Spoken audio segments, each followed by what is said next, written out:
Well, making this YouTube video, this will be my first video I'll submit. There's our vehicles covered well. The white one's not covered with snow, but if you can tell, my video recording sucks right now as I'm starting out. All glory's still flying. If you can tell how the snow and is weighting down the bushes, and it's doing the trees the same way. You can't see really good across the street, but that bush near our well rock, it's getting weighted down. Check out our shrubs, the front face of them, the way the snow blows against them. We don't have very much snow. Our totals are about half a foot, 4 inches to half a foot tonight, and we've gotten half of that in the past hour. See where we're coming in and out. See the old Jeep over there, the Yukon and the diesel Suburban 89 V1500 4-wheel drive diesel 6.2 non-turbo. I don't know if I can zoom in, guys. Hold on. Not too good with this thing. Anyways, we've been reporting power outages already, and I'm just wondering, the snow's not getting any easier. If you can see across the street to the neighbor's house,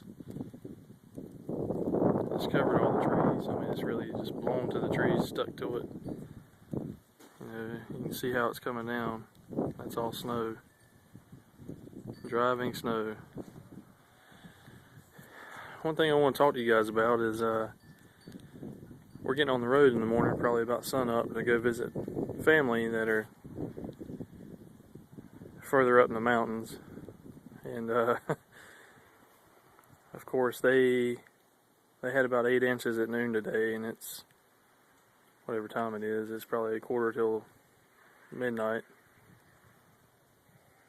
And, that's going to be an adventure in the morning. So the reason why I want to talk to you, we're taking this. It's automatic, 4-wheel drive, 4-wheel high and 4-wheel low. And it doesn't look 4-wheel drive, but it drives nice. The Michelin mud and snow tires, they do excellent in this stuff. We had a big snowstorm, ice storm back in January, and they did fine in it.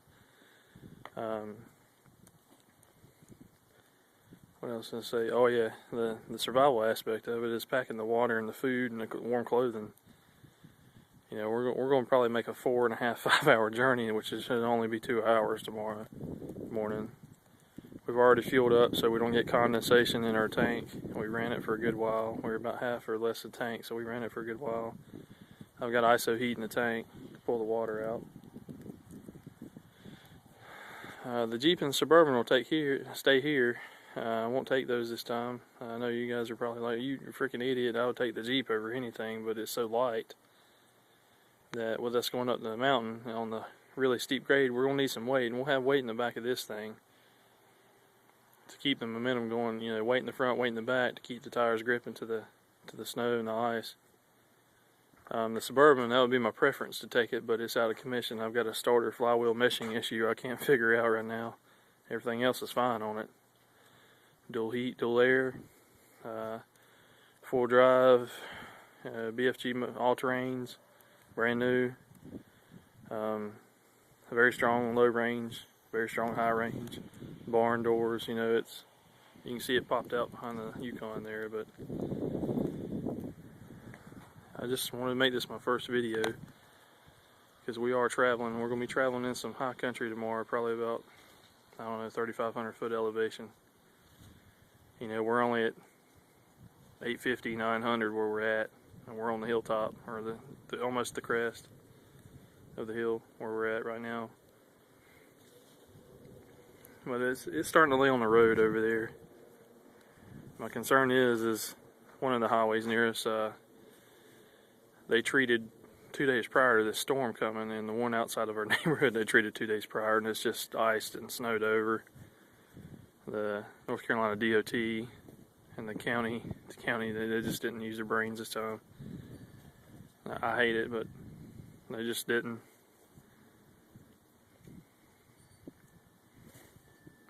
And here are wind chimes in the background. I really don't know much what else to say, but I'll keep you posted. I'm going to try to put my Droid X up on the dash and maybe record some going down the interstate footage. County we're going through, Haywood County in western North Carolina, it's pretty nasty up there. So we're going to be traveling through there on deeper into the mountains. We're going to have a pretty hell of a time ahead of us tomorrow, I think. Me and the wife and the 2 kids are a very young daughter, so fortunately we got a DVD player set up and on the headrest for the 2 front seats so they can watch whatever show we put in there for them on the way up the mountain. I want to say Merry Christmas to you guys. I hope you guys have a Happy New Year. And keep prepping. It's only going to get worse. And by the way, I can say that because the inflation is starting to go up. Fuel right now for us, and I call it the Piedmont, and the foothills of North Carolina. Down here, it's $3 a gallon or better. I know you guys up north are like, wow, that's cheap, but for around here it's not, and it's shot up 40 cents in the past week. You know, some say it's because of Christmas and the New Year, but I don't think so. Well, have a good one. I'll get back with you. Mountain Man signing off.